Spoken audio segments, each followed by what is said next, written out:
Hallelujah. Hallelujah. I speak it this word today ये शब्द मैं आज इसलिए कह रहा हूँ, because it means praise the Lord इसका अर्थ यह है कि परमेश्वर की स्तुति हो and praise to God alone. और केवल केवल ही परमेश्वर की स्तुति हो। And this word has been misinterpreted and made fun of.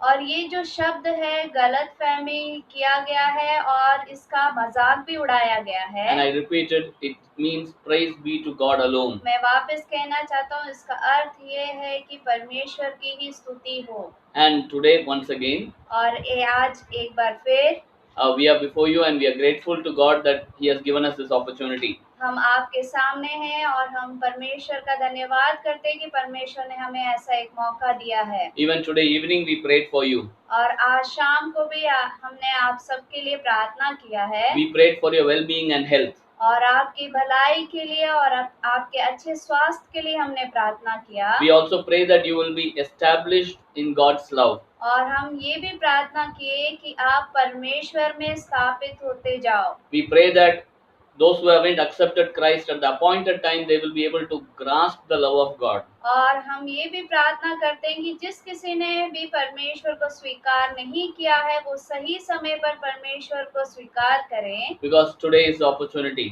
और क्योंकि यही सही मौका We will है not know what is in store for us tomorrow. और हम ये नहीं जानते कि कल हमारे लिए क्या है। And today for the meditation, और आज के मनन के लिए we take Galatians chapter 4 verse 19. गलातियों की पत्री उसका चौथा अध्याय उसका 19वां वाक्य। The verse goes like this. और वचन इस प्रकार है, My little children, for whom I am again in anguish of childbirth until Christ is formed in you. हे मेरे बालकों, जब तक तुम में मसीह का रूप ना बन जाए तब तक मैं तुम्हारे लिए फिर जच्चा की सी पीड़ाएं सहता हूँ। I am in anguish of childbirth until Christ is formed in you. मैं तुम्हारे लिए फिर जच्चा की सी पीड़ाएं सहता रहता हूँ जब तक तुम में मसीह का रूप ना बन जाए। This was the pain which was experienced by Paul. और ये जो दर्द था वो पौलुस के द्वारा अनुभव किया गया था। Paul was appointed as an apostle. और पौलुस जो है वो एक प्रेरित के रूप में था। He was appointed by Jesus Christ himself. और यीशु मसीह खुद उसे प्रेरित के रूप में चुनते हैं। And he was appointed to non-Jewish people. और वो इसलिए चुने गए ताकि वो जो यहूदी नहीं है उनके लिए। He successfully carried out that mission. और वो जो दौत्य था वो उन्होंने बहुत सफलता के रूप में किया। He did it with bodily weakness and pain. और वो उन्होंने ये अपने शारीरिक तकलीफों के बीच में ये सारी बातें की। He mentions about these weaknesses. और वो अपनी इस तकलीफों के बारे में बताते भी हैं। He calls it as thorn in the flesh. और वो इस प्रकार कहते हैं कि वो मेरे शरीर का एक कांटे के समान था। He even prayed to God for that. और वो अपने इस तकलीफ के लिए परमेश्वर से प्रार्थना भी करते हैं। But God's reply was, my grace is sufficient for you. लेकिन परमेश्वर वहाँ उन्हें जवाब देते हैं कि मेरा अनुग्रह तुम्हारे लिए काफी है। As I was meditating on this verse, और जब मैं इस वचन का मनन कर रहा था I learned a few things. मैंने कुछ बातों को यहाँ पर सीखा। And that is what I'm going to share with you. और वही बातें मैं आज आपसे बांटना चाहूँगा। Probably Christ or Paul was having this pain. हो सकता है कि पौलुस के शरीर में ये दर्द होगा।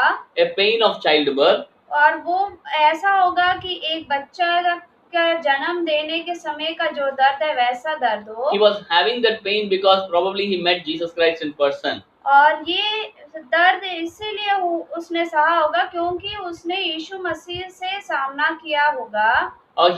He knew what Christ did for him. और वो जानता भी था कि यीशु मसीह ने उसके लिए क्या-क्या किया है। And that is what an encounter with Jesus Christ will result in. और यही होता है फल यदि यीशु मसीह से सामना होता है तब। Whoever meets Jesus Christ, जो कोई यीशु मसीह से मिलता है, he understands the sacrifice of Jesus Christ. वो समझ जाता है यीशु मसीह के उस बलिदान को। And once you encounter Jesus Christ, और जब आप एक बार यीशु मसीह का सामना करते हो, who understands the love of Jesus Christ, जो उसके प्रेम को समझ जाते हैं, like Paul, और पौलुस की तरह, they are ready to sacrifice their life.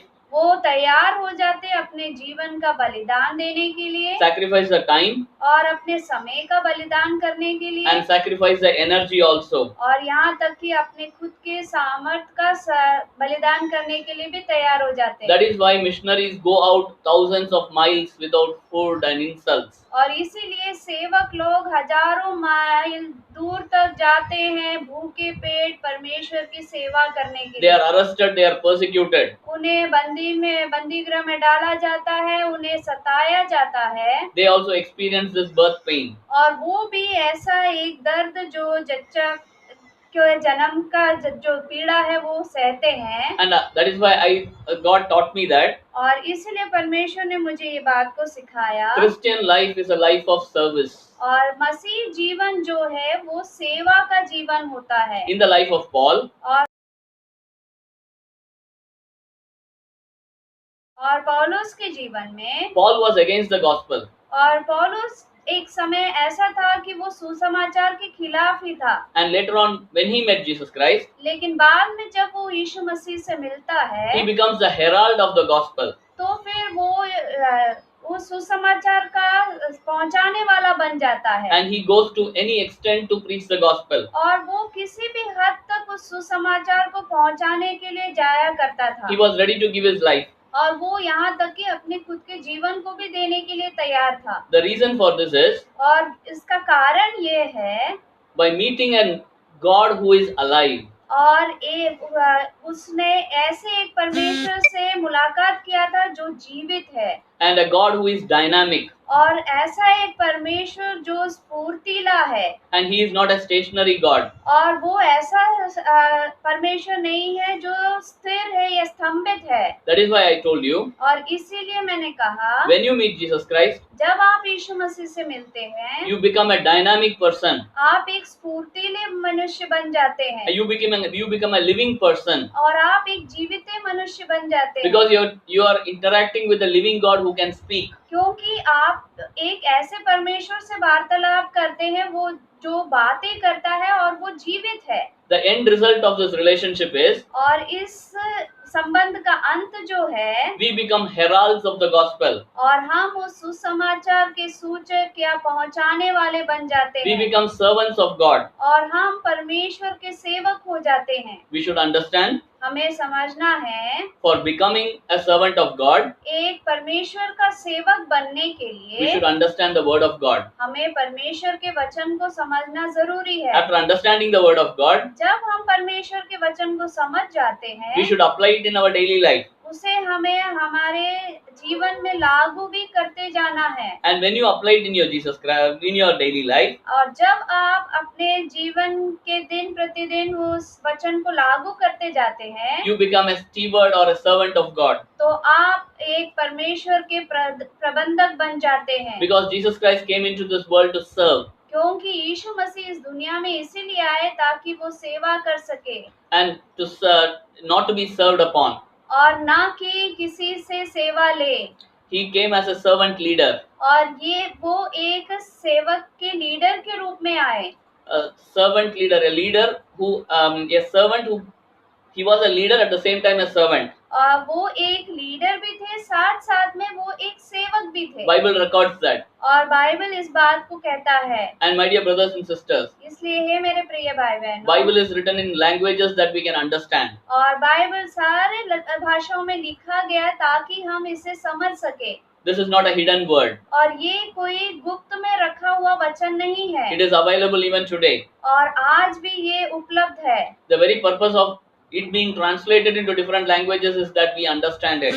अलग अलग भाषाओं में इसलिए दिया गया है ताकि हम इसे अच्छी रीति से समझ सके। And the very purpose of becoming a servant of God is और एक सेवक बनने का उद्देश्य ये है to serve God और परमेश्वर की सेवा करना and to serve God's people और परमेश्वर के लोगों की सेवा करना and to serve the community. और इस समाज की सेवा करना। And that is the very purpose of a Christian or a person who accepts Jesus Christ. और यही उद्देश्य होता है उस व्यक्ति का जो यीशु मसीह को ग्रहण करता है। And that person will have a birth pain. और ऐसे व्यक्ति में एक बच्चे को जन्म देने का दर्द रहता है। And there is always a burden in him. और हमेशा उसके मन में एक बोझ होता है। And that is a burden of God also. और वही बोझ परमेश्वर का भी है। And because of that burden, he sent Jesus Christ into this world. और उस बोझ के कारण ही उसने अपने इकलौते पुत्र यीशु मसीह को इस संसार में भेजा। And Jesus Christ gave his life because of that. और यीशु मसीह ने अपने जीवन बलिदान दिया इसीलिए।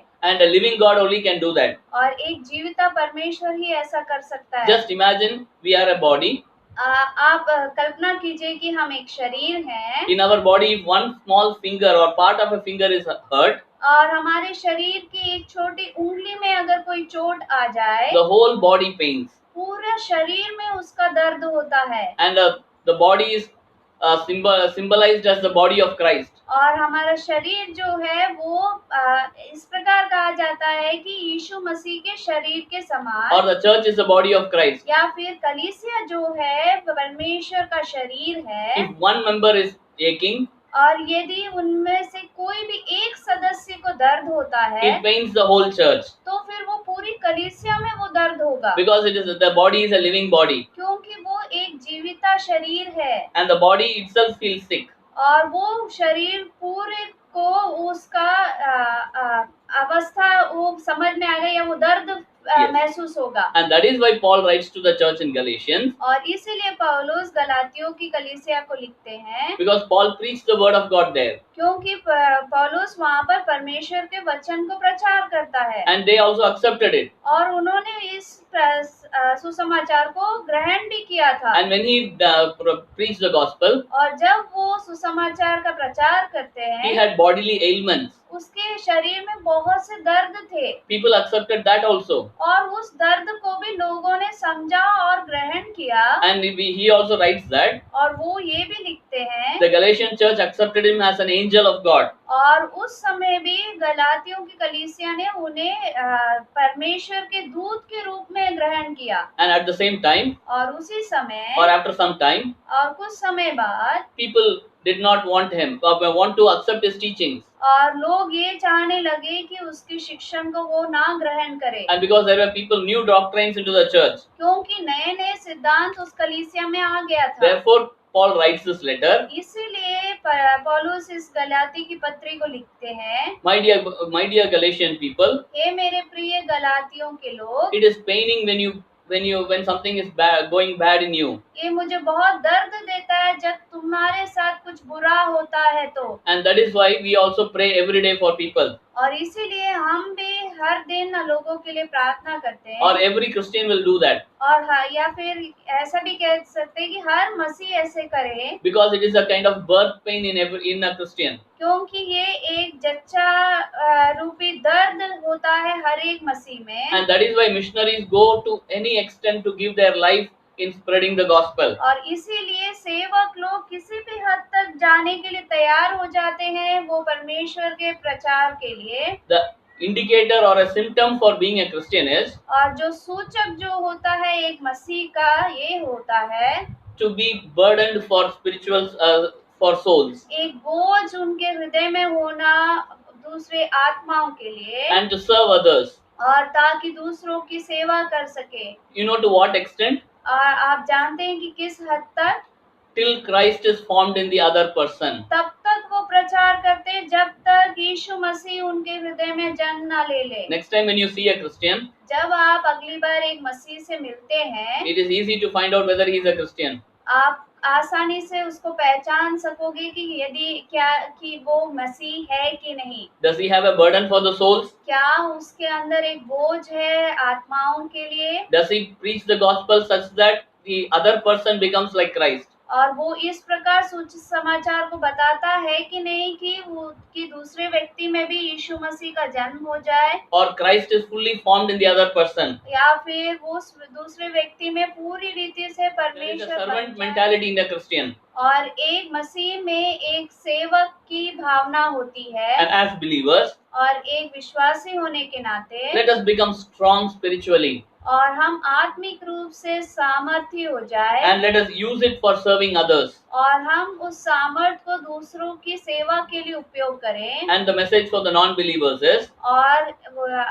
अविश्वासियों के लिए ये संदेश है, or I would say to people who don't know Jesus Christ, और या फिर मैं ऐसा कहना चाहूंगा कि जो यीशु मसीह को नहीं जानते हैं, and he is वो a एक dynamic, स्फूर्तिला परमेश्वर he है, is a living God. वो एक जीवित परमेश्वर है। He wants you to be transformed into his image. वो चाहता है कि आप उसके ही भावनाओं में रूपांतर हो जाओ, And it is because he is living, क्योंकि वो जीविता है he loves us, और वो हमसे प्रेम रखता है and he speaks to us. और वो हमसे वार्तालाप करता है, He longs to speak to us, वो इच्छा रखता है हमसे बातचीत करने के and that लिए, is why he gave his life for this world. और इसीलिए उसने अपने जीवन को दिया इस संसार के लिए। And hallelujah, he gave the life for you and me. Hallelujah कि परमेश्वर ने आपके लिए और मेरे लिए अपना जीवन दिया। And it is my prayer that we grow spiritually strong. और ये मेरी प्रार्थना है कि हम आत्मिक रूप से आगे बढ़ते जाए, We come to an understanding of a dynamic God, और हम एक समझ में आ जाए कि एक ऐसा स्फूर्तिला परमेश्वर है, we serve a living God. और हम ये समझ ले कि हम एक जीवित